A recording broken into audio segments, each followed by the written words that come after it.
जय श्री राम। नमस्कार दोस्तों, आपका स्वागत है किरण भक्ति वाणी में। आज हम सुनेंगे पावन राम नवमी कथा, भगवान श्री राम के जन्म की दिव्य कहानी। ये कथा केवल एक जन्म कथा नहीं, बल्कि धर्म, सत्य और आदर्श जीवन का संदेश है।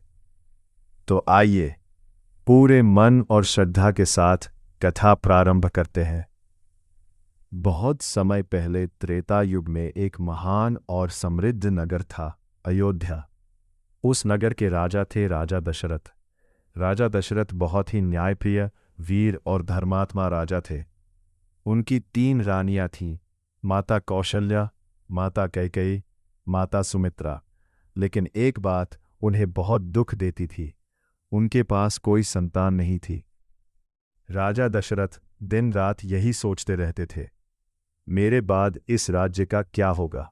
एक दिन उन्होंने अपने गुरु वशिष्ठ से अपनी पीड़ा बताई। गुरु वशिष्ठ ने कहा, राजन, आप पुत्र कामेष्टि यज्ञ कराइए, इससे आपको संतान प्राप्ति होगी। फिर महान ऋषि श्रृंगी को बुलाया गया।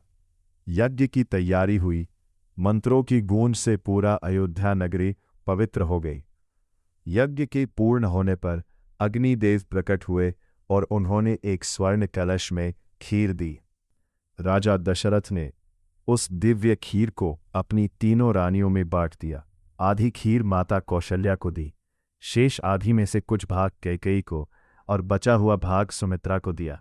ये कोई साधारण खीर नहीं थी, ये स्वयं भगवान का प्रसाद था। समय बीतता गया और फिर आया वह पावन दिन, चैत्र मास की शुक्ल पक्ष की नवमी। आकाश में पुनर्वसु नक्षत्र था। चारों ओर दिव्य प्रकाश फैल गया और तभी माता कौशल्या ने जन्म दिया, स्वयं भगवान विष्णु के अवतार भगवान श्री राम। उसी समय कैकेयी ने भरत को जन्म दिया, सुमित्रा ने लक्ष्मण और शत्रुघ्न को जन्म दिया। पूरा अयोध्या जय श्री राम के जयकारों से गूंज उठा। भगवान राम का जन्म केवल एक राजकुमार के रूप में नहीं हुआ था, उनका अवतार हुआ था अधर्म का नाश करने के लिए, राक्षसों का संहार करने के लिए और धर्म की स्थापना करने के लिए।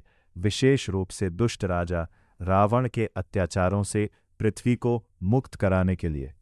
भगवान राम को मर्यादा पुरुषोत्तम कहा जाता है, क्योंकि उन्होंने जीवन के हर रिश्ते को आदर्श रूप में निभाया। राम नवमी का दिन हमें सिखाता है सत्य का मार्ग अपनाना, माता पिता का सम्मान करना, धर्म के लिए संघर्ष करना।